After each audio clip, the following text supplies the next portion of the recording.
मित्रांनो नमस्कार. सावळ्याची जणू सावली या मालिकेच्या पुढील भागामध्ये आपण बघणार आहोत. मदर्स डे स्पेशल हा भाग असणार आहे. या भागामध्ये खूप छान असा ट्विस्ट आपल्याला बघायला मिळणार आहे. इकडं मात्र आता मदर्स डे स्पेशल आता अबीरला सावलीसाठी काही ना काही खूप मोठं सरप्राईजेस प्लॅन करायचा असतो. आता तो विचार करतो, मी आईसाठी काय देऊ की तिला ते माझ्याकडून दिलेलं गिफ्ट खूप आवडेल आणि ती मला खरंच म्हणेल की अबीर तू माझ्यासाठी इतकं छोटा असताना इतकं मोठं गिफ्ट मला दिलं आहे ना, मी कधीच आयुष्यात कधीच विसरणार नाही.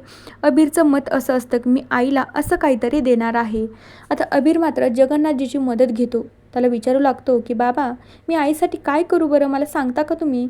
आता जगन्नाथजी थोडीफार सावलीबद्दल अबीरला सांगू लागतो की सावलीला काय आवडतं, कसं आवडतं, काय नाही आवडत, हे सगळं काही अबीर लक्षात घेतो. आणि जसं काही सावलीला आवडतं ना तसंच मात्र मदर्स डे स्पेशल अबीर खूप छान असा प्लॅन करतो. रूममध्ये सारे तिचे आणि अबीरचे फोटो लावतो, छान छान असं डेकोरेशन करतो आणि मग अचानकच सावलीला बोलवतो आणि सावलीला म्हणू लागतो की आई हे बघ मी तुझ्यासाठी किती छान सरप्राईजेस किती छान सजवलं आहे, किती छान मी तुझ्यासाठी गिफ्ट तयार केलं आहे बघ ना गं. आणि हे कशासाठी माहिती का, फक्त आणि फक्त मदर्स डे स्पेशल केलं आहे मी फक्त तुझ्यासाठी. तर आता हे सगळं अबीरने सावलीसाठी जे काही केलं आहे ना ते सावलीला इतकं आवडतं की सावलीचं मन भरून येतं की आयुष्यात माझ्यासाठी हे इतकं सगळं ना कुणीच केलं नसतं. बरं झालं अबीर तू माझ्या आयुष्यात आला आणि हे सगळं काही चांगलंच होत आहे आता. त्यानंतर अबीरनं दिलेलं गिफ्ट सावलीला खूप आवडतं. जगन्नाथजीला तेव्हा भरून येतं की खरंच बाबा मायलेकामध्ये किती प्रेम आहे ना. त्यानंतर आता सावली अबीरला मायने जवळ घेते. त्याला म्हणू लागते काय रे बाळा हे सगळं तू कधी केलं, मला तर काही मेळच लागला नाही. तर अबीर म्हणू लागतो काय आई आता तुलाच काहीतरी द्यायचं म्हणल्यानंतर तुला मेळ लागू दिल्यावर कसं जमेल बरं का. आता तुला काहीतरी गिफ्ट सरप्राईजेस द्यायचं म्हणल्यानंतर तुझ्या मला माघारीच करावं लागेल ना. तर सावलीला हसायला येतं. दुसरीकडे आता ओवीची पण इच्छा असती की मी बाबासाठी काही ना काहीतरी करावं, कारण की मला आई तर नाहीच आहे, माझा आई आणि बाबा एकच आहे. तर मी माझ्या बाबासाठीच का होईना मदर्स डे स्पेशल मी आता काही ना काहीतरी छान असं डेकोरेशन करणार आहे. तर ओवी आता अमृताच्या मदतीने जो काही जेवणचा टेबल असतो त्याच्यावर डेकोरेशन करते, थोडंफार प्लेट्स सजवते की जेणेकरून सारंग येईल आणि तिथे जेवायला बसल. आणि ओवीने हे सगळं त्याच्यासाठी केलेलं आहे, त्याला ते खूप आवडेल म्हणून ओवी हे सगळं करत असते.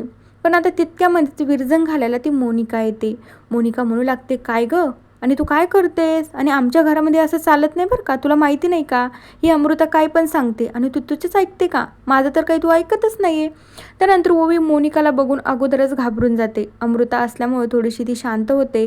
तर आता तेवढ्या वेळामध्ये जो काही प्लेट सजवलेली असती ओवीने तर अमृताला आणि ओवीला मोनिका म्हणू लागते काय गं काय करताय तुम्ही, तुम्हाला कळते का तरी, आणि तुझी आई तरी कुठे या जगामध्ये. मदर्स डे स्पेशल तू काहीतरी करायलाच जाते, ज्याला आई असते ना ते त्याच्यासाठी असतं. तेवढ्या वेळात ओवीला खूप दुःख होतं की देवा माझी आई नाही पण मी माझ्या बाबासाठी तर करू शकते ना, माझा बाबाच माझी आई आहे आणि माझा बाबाच माझा बाबा आहे, त्याच्यासाठी मी करू शकते. पण आता मोनिकाला ते कोण सांगणार. त्यानंतर आता मोनिका जी काही ओवीने प्लेट सजवलेली असते ती प्लेट हातात घेते आणि खाली टाकून देते. ती प्लेट जेव्हा फुटते सारंग त्याच्या रूममध्येच असतो आणि ओवीला सांगू लागते की तुला ना या घरामध्ये हे असं काय डेकोरेशन वगैरे कोणीच करू देणार नाही आणि तुला हक्क पण नाही की तू मदर्स डे सेलिब्रेट करावं म्हणून. सारंग तितक्या ते वेळात खाली येतो. म्हणू लागतो मोनिका माझ्या मुलीला अजिबात काही बोलायचं नाही, जोपर्यंत तिचा बाप जिवंत आहे ना तिचं कोणीच काही वाकडं करू शकत नाही. आणि तिला का हक्क नाही मदर्स डे सेलिब्रेशन करायचा, तिची आई तर या जगामध्ये नाही पण मी तिला आईचं आणि बाबांचं दोघांचं प्रेम दिलं आहे, ती माझ्यासाठी करू शकते. आणि सारंगला ना इतका राग येतो मोनिकाचा. सारंग मागे पुढे बघतच नाही, मोनिकाला जे काही ते बोलत असतो. मग मोनिका थोडीशी शांत बसते पण तिचा काही तो ॲटिट्यूड संपतच नसतो.